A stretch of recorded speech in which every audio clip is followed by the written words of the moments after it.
తర్వాత చదువురి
అది పెట్టుకోదు rice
Thank you so much.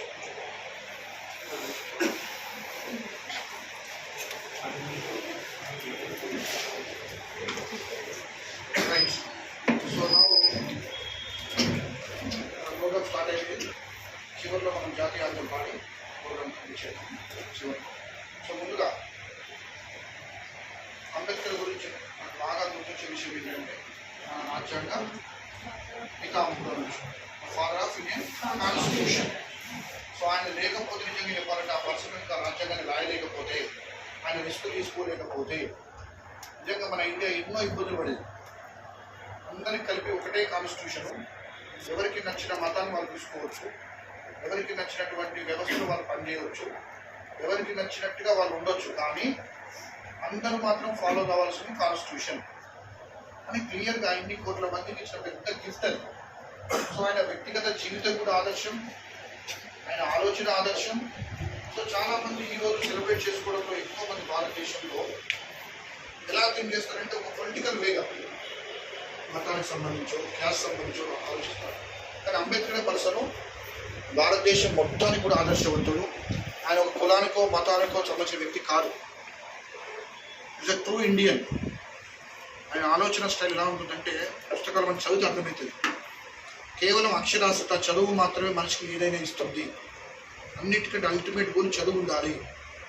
డబ్బులు ఉంటాయి, పోతాయి. ఒకసారి ఈరోజు ఒకటి రిచ్ ఉంటారు, రేపు ఇంకోటి రిచ్ ఉంటాడు. కానీ అల్టిమేట్ గోల్ ఏంటంటే పుస్తకాలు. ఆయన ఫోటో ఇంకా ఎక్కడ చూసినా, వీడియో చూసినా ఆయన ఎక్కువ పుస్తకాలు కనిపిస్తాయి మనకి. ఆయనకు బెస్ట్ ఫ్రెండ్స్ అంటే పుస్తకాలు. ఆయనకున్న గొప్ప నాలెడ్జ్ మనం బాగా నేర్చుకోవాల్సిందంటే ఆయన పడ్డ కష్టాలు మనం ఇప్పుడు పడలేము, అవకాశం మనకు లేదండి. అప్పట్లో మొబైల్ లేదు, ఓన్లీ పుస్తకాలు. రీడింగ్ స్కిల్స్ అంటాం కదా, ఆయనకున్న గొప్ప స్కిల్ రీడింగ్ స్కిల్. ఎంత పెద్ద పుస్తకాన్ని అయినా 2 రోజుల్లో కంప్లీట్ చేస్తాడు. ఒక నోట్స్ రాసుకునే వ్యక్తి అయినా ఎంత పెద్ద పుస్తకం. అంటే అన్ని పుస్తకాలు చదివింది కాబట్టి మన దేశానికి ఎన్నో దేశాలు వెళ్ళి ఆయన రాజ్యాంగాన్ని రాయగలిగింది. ప్లస్ అందులో ఎక్కడ ఏది బాగుంటే అది యాడ్ చేసిండు ఆయన. ఎందుకంటే మనకు ఉంటుంది పార్టీలో కూడా మనకి ఏ వ్యవస్థ ఎక్కడి నుంచి తీసుకున్నామని అన్ని రాసి లాస్ట్ మళ్ళీ ఒకటి యాడ్ చేసిండు 368 రాజ్యాంగ సవరణ. If I'm not wrong, I think it's correct. 368 amendment. మీరు ఎప్పుడైనా సరే నేను రాష్ట్ర రాజ్యాంగం మీకు నచ్చకపోతే, ఏదైనా పదం నచ్చకపోతే మీరు మార్చుకోవాలనుకుంటే, ఎందుకంటే ఫ్యూచర్లో ఏమైనా జరగవచ్చు, జనాభా పెరుగుతుంది, ఇదే రిజర్వేషన్ పనిచేయకపోవచ్చు, మీరు మార్చుకుంటే మళ్ళీ అది యాడ్ చేసిండు 368. అంటే ఇప్పుడు మనం అమెండ్మెంట్ బిల్ చేసుకున్నాం, వక్ఫ్ బిల్ కానీ, ఉమెన్స్ సంబంధించి బిల్స్ కానీ, ఇవన్నీ యాడ్ చేయడానికి కారణం కూడా మళ్ళీ ఆయనే. ఎందుకంటే ఒక టైంలో ఇప్పుడు కరెక్ట్ రేపు ఇంకోటి ఉంటుంది రాంగ్ వేస్తారు, ఈయన ఒక రైట్ అయితే రేపు రాంగ్ అవుతుంది. ఎప్పుడు ఒకటే కరెక్ట్ ఉంటుంది వ్యవస్థలో. మార్చుకోవచ్చు, you can change anything in the future. అంత విజన్ గల పర్సన్ కాబట్టి he has included 368 and also he has explained everything in the constitution for the people of Indian development. ఆయన ఎకనామిక్స్లో కూడా ఫేమస్ అండ్ ఆల్ సబ్జెక్ట్లో మంచి గ్రిప్ ఉన్న వ్యక్తి BR Ambedkar. ఆయన లైఫ్ స్టైల్ కూడా కంప్లీట్గా మనకు ఒక ఆదర్శం. సో ఆయనలో మనం తెలుసుకోవాల్సిన ఒకటే, మనం ఎప్పుడు సింగిల్గా ఉన్నా కూడా బలంగా ఉండాలని చెప్పాను. చాలామంది నాకు ఫ్రెండ్స్ లేరు, చాలామంది నన్ను మోసం చేశారు, డబ్బులు ఇస్తే ఇవ్వట్లేదు, ఇట్లా రకరకాల ప్రాబ్లమ్స్ మనకు ఉంటాయి. ఆయన దగ్గర ఫస్ట్ నేర్చుకోవాల్సింది, ఎవరు ఎటుపోయినా కూడా నేను సింగిల్గా ఉన్నా కూడా చేయగలుగుతాను. నాకున్న బెస్ట్ ఫ్రెండ్స్ నా బుక్స్, అది మనం బాగా నేర్చుకోవాల్సిన విషయం. రెండోది ఏంటంటే ఆయన ఎంత అవమానించారో ఆఖరికి ప్రపంచం మొత్తం గౌరవించే స్థాయికి మారిండు. ఒక టైంలో బాల్యమని బాగా అగౌరవపరిచినా కూడా ఆయన ప్రపంచాన్ని గుర్తు చేసుకున్న స్థాయికి వచ్చాడు. ఇంకొక విషయం ఏంటంటే ఇప్పుడున్న పరిస్థితుల్లో చాలామంది డబ్బులు చాలా ఉంటాయండి, పొజిషన్ ఉంటుంది, కానీ ఎప్పుడో చనిపోయిన పర్సన్ ఎప్పుడో 60-70 ఏళ్ళ కింద 135వ బర్త్డే చేశారు. 135 అంటే 100 ఏళ్ళు దాటిపోయింది. ఇప్పటికైనా మనం గుర్తు చేసుకుంటున్నాం. ప్రతి ఊర్లో ప్రతి గ్రామంలో ఆయన పేరు మీద ఒక కాలనీ ఉంటుంది, ఆయన స్టాచ్యూస్ ఉంటాయి. అది కదా నిజమైన జీవితం అంటే. ఆయనలాగా మనం కనీసం ఒక్కరోజు బతికినా చాలండి. అంటే నచ్చే విధంగా అందరికీ, ఎవరికి హాని చేయకుండా, బాధ పెట్టకుండా అలా జీవిస్తే చాలు. అది అంబేద్కర్ యొక్క ఆదర్శం. ఇంకొక విషయం ఏంటంటే అంబేద్కర్ చెప్తాడు, చివరిలో ఆయన బౌద్ధ మతాన్ని స్వీకరిస్తాడు. ఆయన ఏమంటారంటే మనిషి యొక్క అన్ని రకాల అవలక్షణాలు, బాధల కారణం ఎక్కువ కోరికలు ఉండడం, desires. If you have more desires, more dreams, unlimited dreams ఉన్నాయి అనుకోండి, అప్పుడు మనకు చాలా డెస్పరేషను, డిప్రెషను, స్ట్రెస్ ఎక్కువ అవుతుంది. ఇప్పుడు మనం ఎగ్జామ్ ప్రిపేర్ అవుతున్నాం, కష్టపడతాం, వస్తే అటు పోతాం, రాకుండా ఇంకో ట్రై చేస్తాం. అట్లా ఉండాలి. ఎక్కువ కోరుకున్నాయి అనుకోండి, ఇది కావాలి అది కావాలి అనుకోండి, చేయలేదు. అది ఒక గొప్ప మెసేజ్ మనకి ఇచ్చాడు.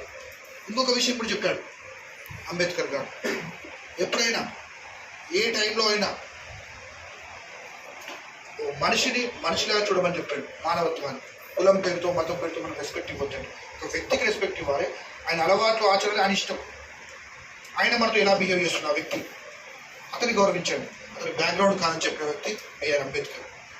నాకు తెలిసి భారతదేశంలో ఎవరికి కూడా ఒక అజాత శత్రువు అంటే, ఎవరికి శత్రువు లేని వ్యక్తి అంటే బిఆర్ అంబేద్కర్. కొన్ని విషయాల్లో అభిప్రాయ భేదాలు ఉండొచ్చు, దాని శత్రువు అని చెప్పారండి. ఒకరు ఇది కరెక్ట్ అంటారు, రాంగ్ అంటారు, దాన్ని ఎప్పుడు ఎనిమిగా తీసుకోవద్దు.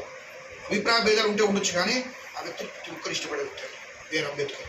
సో మనం ఇప్పటి నుంచి అది మనసులో పెట్టుకొని మన లైఫ్ కూడా ఎంతో కొంతమందికి సేవ చేయడం, హెల్ప్ చేయడం, రెండోది ఉన్నదాంట్లో తృప్తిపడడం, ఉన్నదాంట్లో తృప్తిపడడం నేర్చుకోవాలి. ఏదైనా కావచ్చు లైఫ్లో. అది బిఆర్ అంబేద్కర్ మనకి ఇచ్చిన గొప్ప మెసేజ్. సో ఇప్పటి నుంచి మీరు కూడా పుస్తకాలు చదవడం స్టార్ట్ చేయండి. అట్లీస్ట్ పర్ మంత్ ఒక బుక్ అండి. ఆయనలాగా మనం రోజు చదవడం మన వల్ల కాదు. అలా చదివితే ఈ యొక్క ఫోన్ కంపెనీ వాళ్ళు మీరు కేసు పెట్టారు, మొబైల్ ఓపెన్ చేయట్లేదు, మనకు మొబైల్ చేతికి వచ్చేసింది. అది వచ్చినప్పటి నుంచి మనము ఏం చేయలేని పరిస్థితి. అందుకే నేను 1 మంత్కి ఒక బుక్ అంటున్నాం. ఏదో ఒక బుక్ చదవండి, మంత్లో ఒకటి. దేని చదివితే ఊరుకుంటారా? మన పేరెంట్స్ ఊరుకోరు, మన మీద కేసు పెడతారు. మొబైల్ ఓపెన్ చేయకపోతే అలవాటు అయిపోయింది ఈ మధ్యకాలంలో, ఆన్లైన్ ఎక్కువ అయిపోయింది. నేనేమంటున్నాను, మంచి ఒక బుక్ చదవండి, ఏదైనా బుక్, మీకు నచ్చిన బుక్. దానివల్ల మంచి నాలెడ్జ్తో పాటుగా మనశ్శాంతి దొరుకుతుంది. సో ఈరోజు మన అదృష్టవంతులు మన ఇన్స్టిట్యూట్లో సెలబ్రేట్ చేసుకుంటున్నాం, ఆయన గుర్తు చేసుకుంటున్నాం, స్మరించుకుంటున్నాం. డెఫినెట్గా ఆయన విలువలు, ఆయన చెప్పిన మాటల్ని, ఆయన చెప్పిన అభిప్రాయాన్ని మనం గౌరవిస్తూ నేను ఫాలో కావాలి. ఏదో స్టాచ్యూ పెట్టుకున్నంత మాత్రాన ఆయన గుర్తు చేసుకొని ఆయన ప్రేయర్ చేయడం, ఆయన పేరును స్మరించడం మన అదృష్టం. ఇది ఫ్యాక్ట్ అండి. అంబేద్కర్ యొక్క పేరును స్మరించుకోవడం మన అదృష్టం. స్వాతంత్ర సమయంలో ఎవరైనా సరే అదొక మనకు గొప్ప వరం. సో ఇప్పుడు I request Kishore sir give the message about Ambedkar.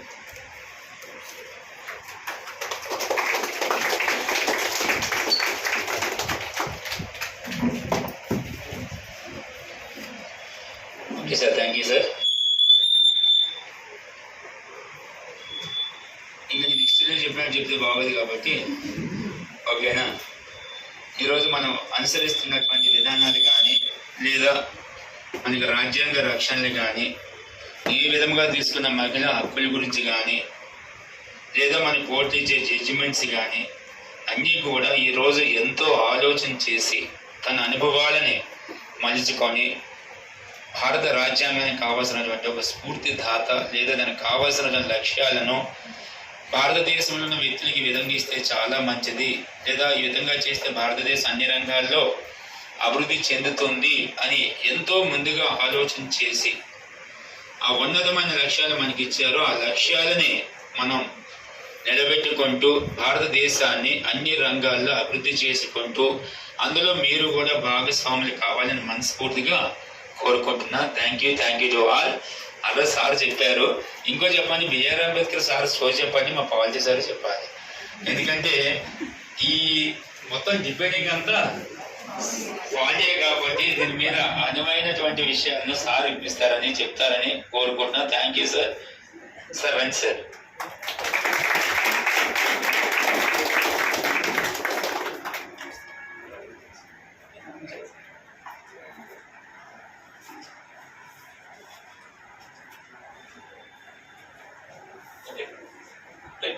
So మరి ఈరోజు డాక్టర్ బిఆర్ అంబేద్కర్ గారి 135వ జన్మదినోత్సవాన్ని పురస్కరించుకొని మనం ఇక్కడ మరి జన్మదినోత్సవాన్ని చేయడం జరుగుతుంది. సో మరి 1891 ఏప్రిల్ 14న మధ్యప్రదేశ్ రాష్ట్రంలోని మొహో అనే ఒక చిన్న కుగ్రామంలో జన్మించినటువంటి వ్యక్తి doctor BR Ambedkar. Right. So ఈయన ఆనాడు ఈ యొక్క సామాజిక వివక్షత ఏవైతే ఉందో అప్పటికే ఉన్నటువంటి సామాజిక వివక్షత, సో మనందరికీ తెలుసు, మీకు నేను సోషియాలజీలో కూడా ఎక్స్ప్లెయిన్ చేయడం జరిగింది. రైట్. ఒక చిన్న ఎగ్జాంపుల్ చెప్తాను. సో ఆనాడు పూణేలో, ఫర్ ఎగ్జాంపుల్ పూణేలో అది పరిస్థితి ఎలా ఉండేదంటే, సో ఈ యొక్క పురుషులు వచ్చేసరికి జనరల్గా పర్టికులర్ ఒక టైంలో మాత్రమే అలౌ చేశారు. ఏది అంటరాని వాళ్ళు కావచ్చు, కుల వివక్షత గురి చేయబడినటువంటి వాళ్ళు కావచ్చు, సో పర్టికులర్ ఒక టైంలోనే అలౌ చేసేవాళ్ళు. అంతేకాకుండా బావుల్లో నీటిని వాడుకొని వచ్చేటువంటి వాళ్ళు కావు. రైట్. సో చదువుకునేటువంటి అవకాశం ఉండేది కాదు. ఇంకోటి, ఎలాంటి సంస్కృత పదాలు కూడా మాట్లాడటానికి కూడా అవకాశం ఉండేది కాదు. సో మహిళలు అయితే మరీ దారుణం అండి. వాళ్ళు ఎలాంటి అంటే ఈ యొక్క పట్టు వస్త్రాలు కావచ్చు, ఇలాంటి వస్త్రాలు ధరించకూడదు. సో ఈ యొక్క బంగారం లేదా వెండితో చేసినటువంటి ఈ యొక్క ఆభరణాలు కూడా ధరించడానికి అవకాశం లేదు. ఈ యొక్క వంటను కూడా మట్టి కుండల్లోనే చేసుకోవాలి. ఎలాంటి ఈ యొక్క లోహ పాత్రను ఉపయోగించడానికి కూడా లేదు. రైట్. అలాంటి సామాజిక వివక్షత ఉన్నటువంటి ఆ రోజుల్లో సో ఈ యొక్క వివక్షతను ఎదుర్కోవాలంటే ఒక్క విద్య మాత్రమే ఆయుధం అని తెలుసుకొని, సో దాదాపుగా 64 సబ్జెక్టులు ఎక్స్పర్ట్. ఎన్ని సబ్జెక్టులు అండి? 64 సబ్జెక్టులు ఆయన ఎక్స్పర్ట్. సో భారతదేశం తరఫున మొట్టమొదటిసారి డాక్టరేట్ కూడా ఆయన.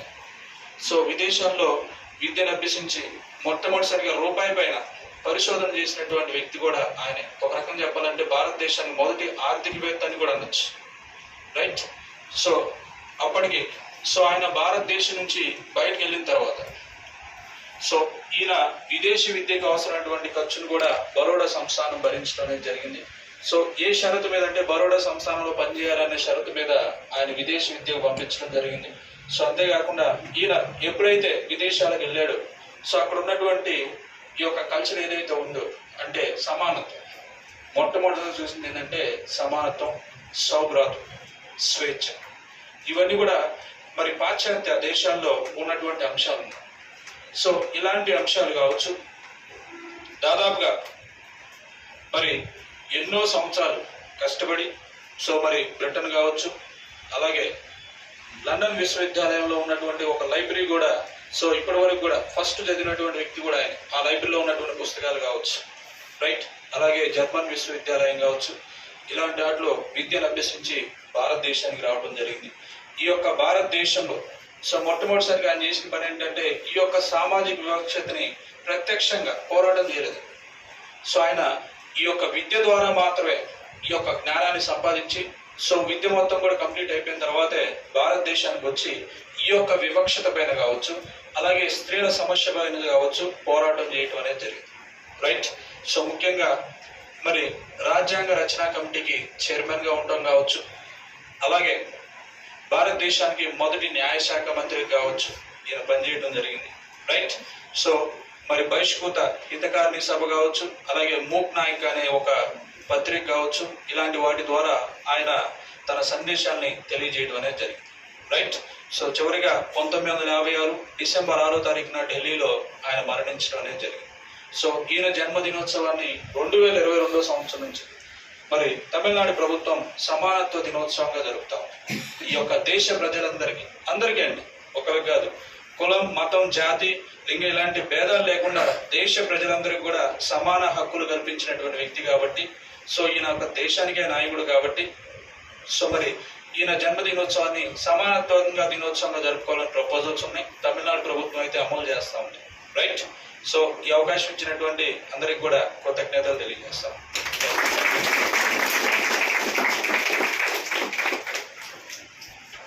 సో సార్ క్లాస్ ఉంది కాబట్టి 10 నిమిషాలు మనం కంప్లీట్ చేద్దాం, 5 minutes. ముందుగా ఐ రిక్వెస్ట్ కిషోర్ సార్ మిమ్మల్ని 10 questions అడుగుతాడు.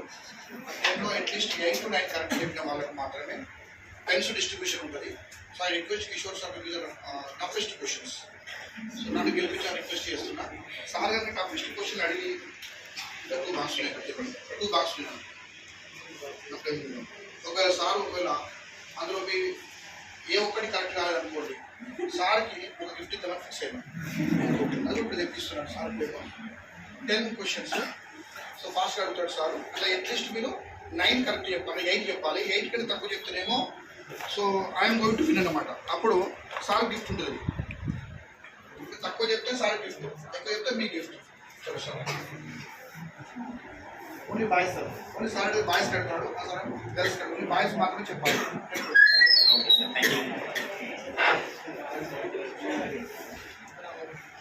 ఇప్పటికిప్పుడు పేపర్ కాబట్టి క్వశ్చన్ పేపర్ లీక్ అవ్వలేదు. ఓకేనా, ఏం టెన్షన్ పడకండి. అకస్మాత్తుగా ప్లానింగ్ కాబట్టి సరే, ఎప్పుడో బిఫోర్ అడిగే కంటే సబ్జెక్ట్ మీద అడిగితే మీకు ప్లస్ అవుతుంది, మాకు కూడా ప్లస్ అవుతుంది. ఓకేనా. Question number 1 started. Okay. Srikrishna Devaraya కాలంలో ఏ యూరోపియన్లు ఎక్కువగా వచ్చి భారతదేశంలో వ్యాపారం చేశారు? సెకండ్ 1. రెండో క్వశ్చన్ అన్న ఏదైనా చెప్పచ్చు, నో ప్రాబ్లం. ఓకే. భారతదేశాన్ని పరిపాలించిన మొదటి మహిళ ఎవరు? సరే, ఒకటి. నెక్స్ట్ 1 చేస్తారు. రాంగ్ ఆన్సర్ రజియా సుల్తాన్. ఓకేనా. మరి క్వశ్చన్ రైట్ చేసేటప్పుడు దానికి అటాచ్మెంట్ పాయింట్స్ కూడా చూసుకోవాలి. ఆలోచించి చెప్పండి పర్లేదు. సరే, ఆప్షన్ ఇస్తున్నా. 1 Razia Sultana, second 1 Rudramadevi, C Vidyadevi, 4th 1 Prabhavati Gupta. Options ఇస్తే చెప్తాను, ఖచ్చితంగా చెప్తాను, నో డౌట్ అన్న. ప్రభావతి గుప్తా. మీకు ఆల్రెడీ క్వశ్చన్ ఇంతకుముందు చెప్పాను. Next question. ప్రపంచంలో ఉన్నటువంటి స్వర్ణ యుగాలు 4 ఉంటాయి, కానీ అందులో భారతదేశంలో ఒకరి కాలాన్ని మాత్రమే స్వర్ణ యుగంగా పిలుస్తారు. అందులో ఏ సామ్రాజ్య కాలాన్ని? విజయనగర సామ్రాజ్యం. చెప్పండి clear. Okay okay, clear. 4th question అన్న. భారతదేశంలో మొట్టమొదటి ప్రింటింగ్ ప్రెస్ ఏ సంవత్సరంలో ప్రారంభించారు? 1556. ఓకే ఓకే, ఈ రోజు క్లాస్ చెప్పాను. Very good. Okay, good. Next question అన్న. ఈరోజు మన దక్షిణ భారతదేశంలో ఉన్న కల్చర్ ద్రావిడ కల్చర్ అంటాం. ఈ ద్రావిడ కల్చర్ మందా, ఇండస్ వ్యాలీ పీపుల్ దా, ఆరియన్స్? చెప్పాలి. ఇండస్ వ్యాలీ కల్చరా, ఆరియన్ కల్చరా? సరే, ఇప్పుడు సౌత్ లో ఉన్న వాళ్ళు ఇండస్ వ్యాలీ పీపుల్, ఆరియన్స్? ఏమయ్యా, మరి అప్పుడు ఏ కల్చర్ అవుతుంది? సరే, ప్రపంచంలో సముద్ర మార్గాన్ని కనిపెట్టే కంటే ముందు సముద్రాల్లో ట్రావెల్ చేసేటప్పుడు దిక్సూచిగా ఒక పక్షిని వాడేవారు. ఆ పక్షి పేరు ఏంటి? సముద్రాన్ని క్రాస్ చేసేటప్పుడు ఇటు నుంచి అటు వెళ్ళేటప్పుడు ఒక పక్షిని వాడేవారు. ఆ పక్షి సముద్రంలో ట్రావెల్ చేస్తూ ఆ పక్షి తిరిగి వెళ్ళి వెనక్కి వస్తే అక్కడ ఆహారం దొరకనదిగా. ఒకవేళ పక్షి అక్కడికి వెళ్ళి ఆహారం దొరికితే తిరిగి వచ్చేది కాదు. ఆ పక్షి పేరు ఏంటి? పక్షుల పేరు కూడా ఆప్షనే. చెప్పండి అన్న. ఒకటి పావురం, ఒకటి చెప్పాలి రెండోది ఈగల్. పావురం తిరిగి రాదా? ఓకే, ఇటువంటి టెక్నాలజీ లేనప్పుడు తిరిగి పక్షి అటు వెళ్ళినప్పుడు తిరిగి రాకపోతే ఫుడ్ దొరికినట్టుగా అని అర్థమవుతుందా? ఒకవేళ పక్షి పేరు మీరు ఎప్పుడైనా ఎగ్జాంపుల్ అడిగితే సారగాన్. పక్షి అయితే కన్ఫామే. పక్షి పేరు ఏం పేరు? సారగాన్ అనే పక్షి ఉండేది. ఆ పక్షి వీళ్ళకి కావాల్సినటువంటి సముద్ర మార్గాన్ని చూపించేవారు. ఆ పక్షిని ఫాలో చేసుకుంటూ అవతల ఒడ్డుకి వెళ్ళేవారు. ఇద్దరు పని చేసేయారా? నెక్స్ట్ వన్, నెక్స్ట్ క్వశ్చన్ చెప్పండి. కురుక్షేత్ర యుద్ధం జరిగినటువంటి ప్రదేశం ప్రస్తుతానికి ఏ రాష్ట్రంలో కలదు? హర్యానా. Okay, good. ఏ స్టేట్?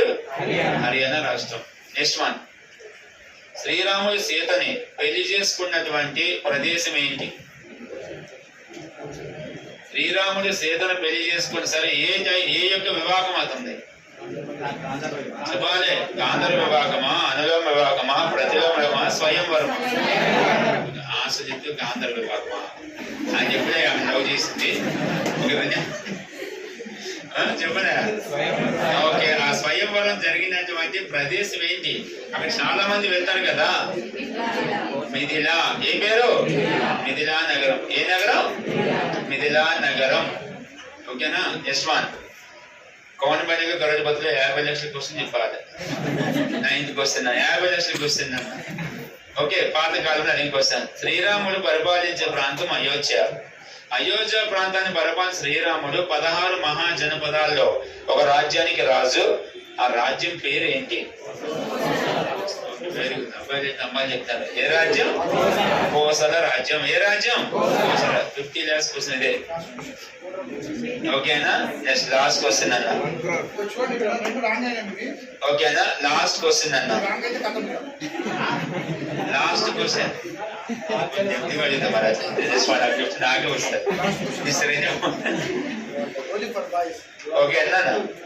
నెక్స్ట్ వన్, గాంధీజీ ఉద్యమంలో సక్సెస్ అవ్వడానికి ముఖ్యమైన కారణం ఉమెన్స్ ఆర్ జెంట్స్? ఆప్షన్ ఇస్తుంది. మీరు చెప్పండి. మీ పేరు మీరు చెప్పారు.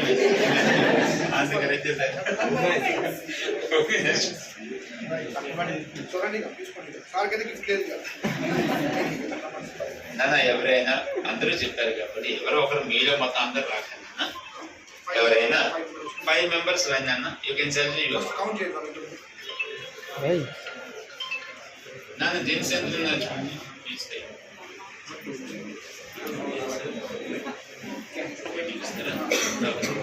జస్ట్ 1 by 1 తీసుకోండి. నాన్న 1 by 1 రండి. ఫస్ట్ లైన్ రండి సార్. రండి నాన్న, రావాలి.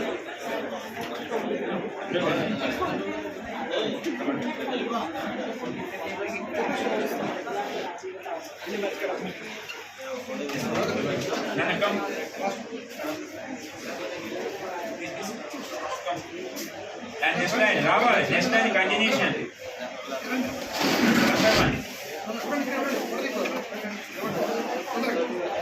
నిలబడి ఇక్కడ ఉందండి. వచ్చిన వాళ్ళు ఇక్కడ నిలబడి.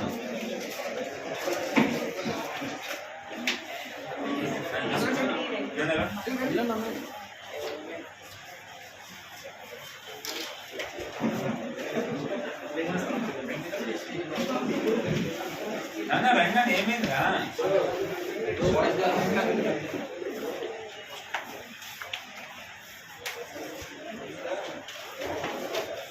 నాన్న ఇక్కడే ఉన్నావు.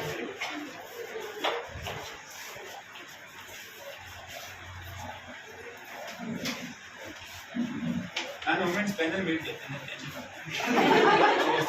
లాస్ట్ కట్లేదు.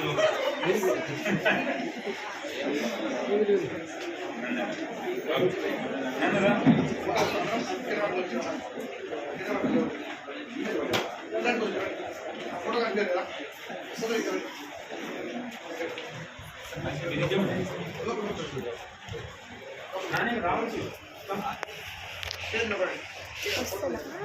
సురేష్ ఇట్లా కనిపిస్తారా?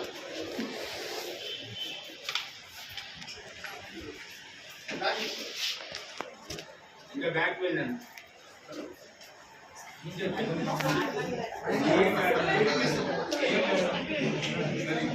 ఏం కాదు.